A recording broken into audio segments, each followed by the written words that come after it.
Good afternoon, everybody. Nice to see you on this beautiful fall afternoon. We are now on day 35 of the Democrat government shutdown. The Democrats' obstructionism will break the record for the longest government shutdown in American history tonight. The Democrats are intentionally hurting American families, workers, and businesses with this shutdown to fight for free health care for illegal aliens and to appease their radical left-wing base. And it's a total disgrace. This past weekend, Americans traveling to weddings, funerals, vacations, and meetings faced significant flight disruptions at airports across the country because of staffing shortages. On Sunday alone, more than 5,000 flights traveling to and from U.S. airports were delayed. Since the Democrat shutdown began, 4 times as many staffing shortages have been reported at air traffic control facilities compared to last year. TSA checkpoint wait times ballooned past 3 hours at Houston's George Bush Intercontinental Airport, with some passengers enduring up to 5 hours in line. At nearby William P. Hobby Airport in Texas, security wait times are routinely exceeding 1 hour. More than 13,000 air traffic controllers are continuing to work without pay. Because of the Democrats, these men and women who keep our airspace safe and moving will miss a second paycheck in a row this Friday if Democrats refuse to open the government. Let me be clear to our incredible air traffic controllers across the country. President Trump and Republicans want you to get your paychecks. They want you to be paid. Please call on your Democrat senators and tell them to side with President Trump and Republicans to vote to reopen the government.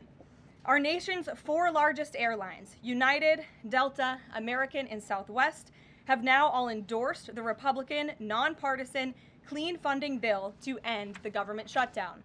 Major unions, collectively representing tens of thousands of pilots, have also joined the airlines in calling on Democrats to pass the clean, nonpartisan CR. The travel industry is also imploring Democrats to end the shutdown and reopen the government.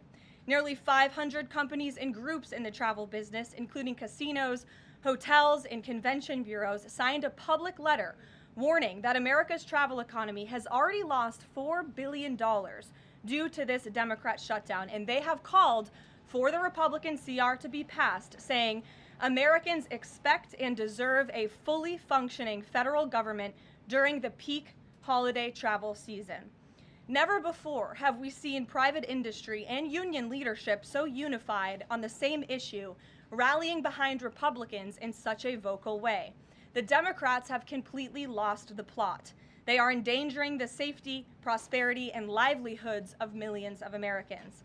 It's well past time Democrats do what they did 13 times under Joe Biden and pass the clean funding bill extension.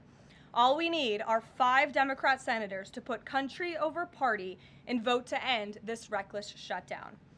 In other news, tomorrow will mark the 1-year anniversary of President Trump's historic election victory, where he won nearly 80 million votes, the popular vote, in all 7 swing states. This was the ultimate poll on November 5th. The president secured a mandate to make America great again, and he has delivered in record time. Never before have we had a president who has kept their promises like President Trump has. I'd like to go over a few of those with you. In less than 10 short months, President Trump signed the largest middle-class tax cut in history, including no tax on tips, overtime, and Social Security to put more money back into the pockets of the American people. The president ended the southern border invasion of the Biden administration, made our border the most secure in history, and he is carrying out the largest mass deportation campaign of illegal aliens in our nation's history to protect our homeland, just as promised. President Trump has aggressively taken on drug cartels by declaring them as foreign terrorist organizations and even blowing up narco-terrorists who have tried to poison the American people with fentanyl and other illegal narcotics. President Trump defeated the Biden inflation crisis, and he continues to implement a pro-growth, America First economic agenda to make America affordable again, and we are seeing the results of that every day. Inflation has remained low and steady, averaging just 2.5% compared to the painful average of 5% under Biden and we know it was historically higher than that for most of President Biden's term.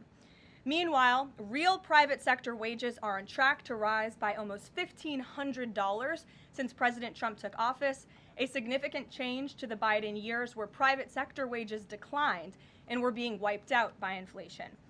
President Trump has ended the reckless war on American energy and unleashed energy dominance, with gas prices now plummeting to their lowest average levels in more than 4 years. President Trump implemented powerful tariffs to rebalance America's trade deals, protect American workers, and returning our country to be a manufacturing superpower once again.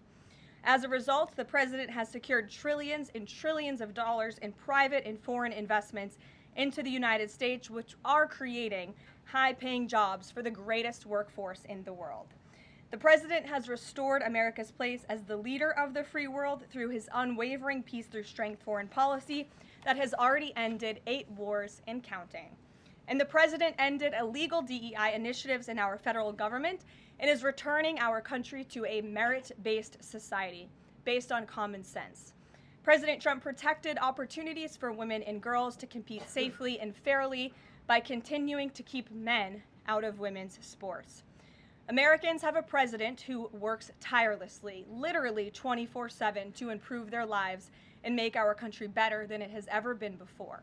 So with that, today we will open it up to questions, and we will start with our independent journalist in our new media seat, Julio Rosas. Julio, please start. Thank you.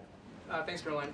So over the weekend in Mexico, a mayor in Michoacan, Carlos Manso, he was assassinated while celebrating Dia de Muertos with his family. His assassination has sparked a lot of outrage. A lot of Mexicans are very upset. They're blaming President Claudia Sheinbaum for not taking the cartel threat seriously enough. Yesterday, she said that, once again, she's not going to allow any foreign military intervention to take on the cartels on Mexican soil, and that Mexico is not going to pursue a drug war similar to what they've done in the past. So my question is President Trump satisfied with Claudia Sheinbaum's approach to cartels? And if not, has Manso's assassination kind of opened up some new options for the United States to pursue regarding cartels? Well, first of all, with respect to this specific news item and this alleged assassination that took place in Mexico, I know the Trump administration, we are aware of that, and of course we condemn all political violence anywhere in all forms. As for Claudia Sheinbaum and the president's relationship with her, I think he has a lot of respect for her as president of Mexico, and he also really appreciates the coordination that she has provided to the Trump administration. I can't speak for her and what she's doing internally in her country. I can speak for the president in saying we are continually pushing Mexico to do more to tackle the drug trafficking and the drug cartels within their country, and we are working with them in any way that we can. And the president has obviously used the full range of executive options in his authorities to crack down on drug trafficking at our southern border and to designate these cartels as foreign terrorist organizations and additional actions as well. Just one more question. Sure. So at the Antifa roundtable that we were at just last month, myself and the other panelists made the recommendation to the president for, speaking of foreign terrorist organizations, to have Antifa not just be a domestic terrorist organization, but be designated as a foreign terrorist organization since they have cells in other countries. He mentioned to Secretary Rubio, because he was in the room at the time, to look into that. So I just wanted to see if there's an update on that. Sure. That process is most definitely taking place. I don't have any announcements for you on that today, but I can certainly assure you the administration is working on it, and I'll check in on it and get back to you, Julio. It's a good question. Thank you very much. Jackie. Thank you, Caroline. Zohran Mamdani blamed the president for bomb threats and intimidation at polling locations. He said, quote, part of the general approach of the Trump administration has taken to intimidate voters with baseless allegations of voter fraud as a means of trying to repress the voice of Americans across this country. I want to give you a chance to respond to that. Yeah, I saw those comments from Mamdani. I think they are completely irresponsible, and they are based on zero evidence. And I think this is just another example of how the Democrat Party unfortunately stands for nothing. All they stand against is President Donald Trump.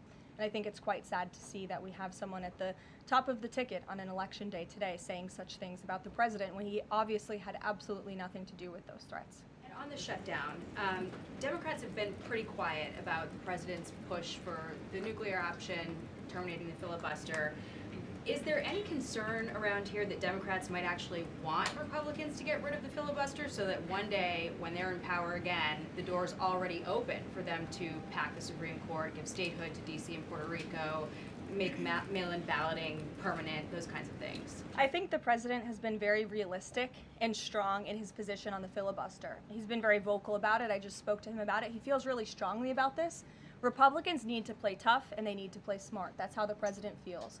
And we know that Democrats, if they are ever given a chance at power again in this city, they will absolutely take away the filibuster from the United States Senate. In fact, you had 49 Democrats who already voted to do this before. The only reason it did not move forward was because you had 2 Democrats who are no longer in office because they were run out of town by the far left radical base of their party. And so President Trump is quite clear on this. He wants to see Republicans move as many good pieces of legislation for our country forward in the next 3 years of his administration as they possibly can, and the filibuster is one means to doing that. Talk to Johnson and Thune about it. I know that they had both voiced some opposition. Have there been any conversations with them? He has. He's made his position to them very clear, both publicly and privately. Ouija. Can you help clear up some confusion about SNAP benefits? Because Sure. the president just posted that they will only be given out when the radical left Democrats open the government and not before. Mhm. But just yesterday, the administration said it would comply with a court order to expend the full amount of SNAP contingency funds by end of business day yesterday. So did the administration distribute that money or defy that court order? No, the administration is fully complying with the court order. I just spoke to the president about it. The recipients of these SNAP benefits need to understand it's going to take some time to receive this money because the Democrats have forced the administration into a very untenable position. We are digging into a contingency fund that is supposed to be for emergencies, catastrophes, for war. And the president does not want to have to tap into this fund in the future, and that's what he was referring to in his Truth Social post. So the Department of Agriculture, as for the latest SNAP payment in the judge's order, put out guidance to states today on how to get that money to the recipients of SNAP.